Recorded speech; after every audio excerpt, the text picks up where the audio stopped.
worked with so many, but what comes to mind is Nancy Wilson, Billy Taylor, and Maurice White, of course, and all for different reasons. Nancy Wilson was just a great singer. She didn't read music, but she had such a wonderful ear. We did concerts together, and we did several concerts together.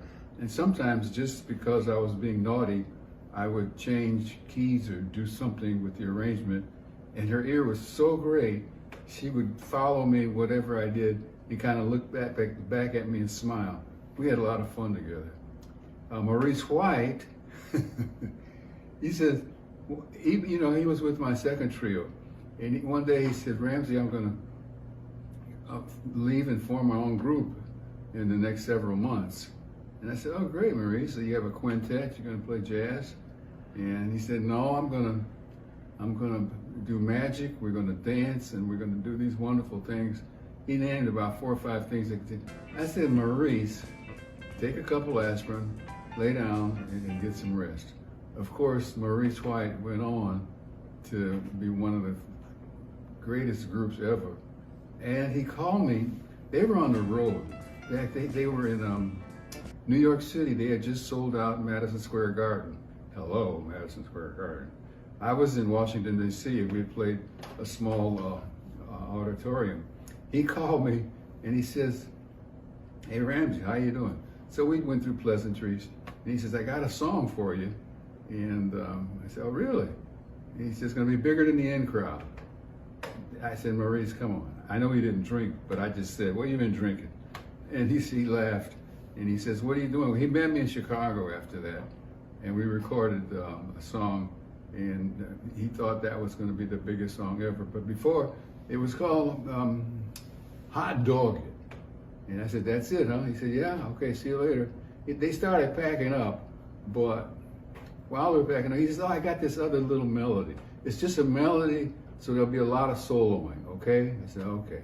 Won't take them. The first song, Hot Dog, it took 3 days.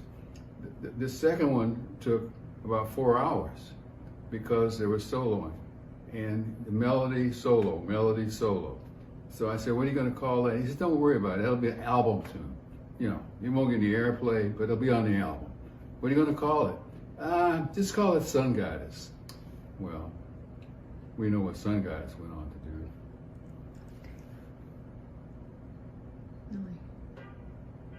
do. And Billy Taylor. Oh my God, Billy Taylor. What didn't I learn from Billy Taylor? Billy Taylor and I did 2 piano concerts for, oh man, about 10 or 12 years. We would do 10 or 15 concerts a year, just the 2 pianos. And Billy Taylor played so much piano, but at that point, I didn't have, I would announce the songs and let the audience know. He says, Ramsey, you speak so well, you've got to stand up and tell the audience about your music and this song and whatever. And I have to say, and then after, well, that was just wonderful doing that.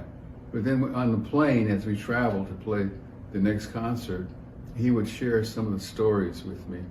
And one of the stories was his dad, they lived in Washington, D.C., and his dad says, go up to New York, and here's a friend of mine, because you play piano so well, and I want these people in New York to hear you play piano. Go up to his house.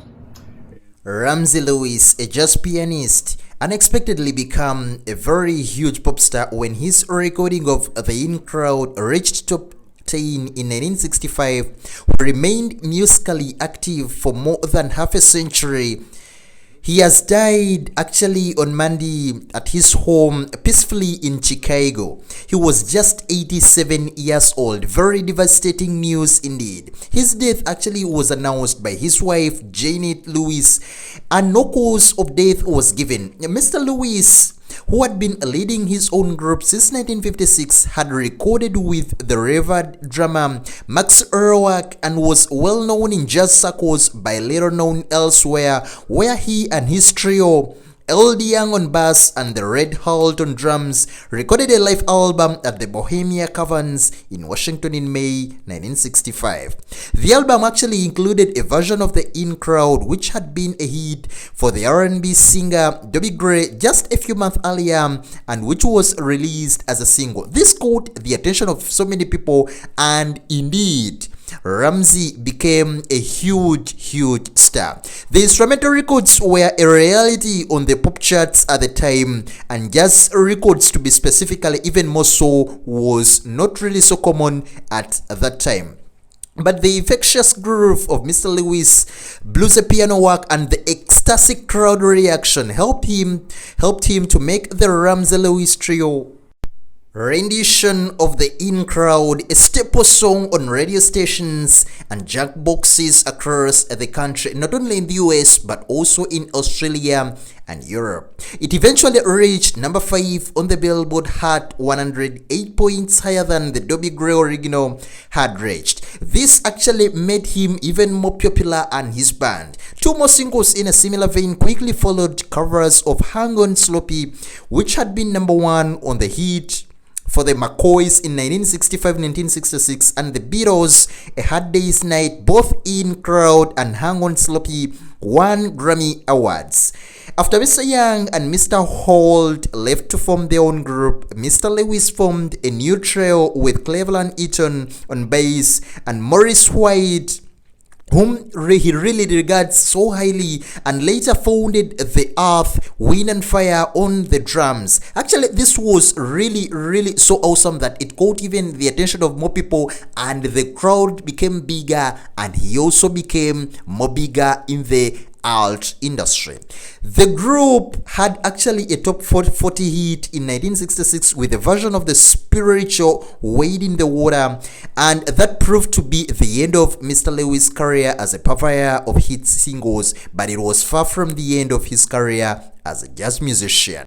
Looking further through his history, he would go on to record dozens more albums, and in 2007, the National Endowment for the Arts named him a jazz master and the nation's highest honor for a jazz musician. You can't get that if you aren't really so awesome with regards to the art you're in. In the 1990s, Mr. Lewis hosted a syndicate weekly radio program, Legends of the Jazz, with Ramsey Lewis, and in 2006 he hosted a public television series of the same name, which featured the live performances of Dave Brubeck, Chick Corea, Tony Bennett, and so many other jazz artists.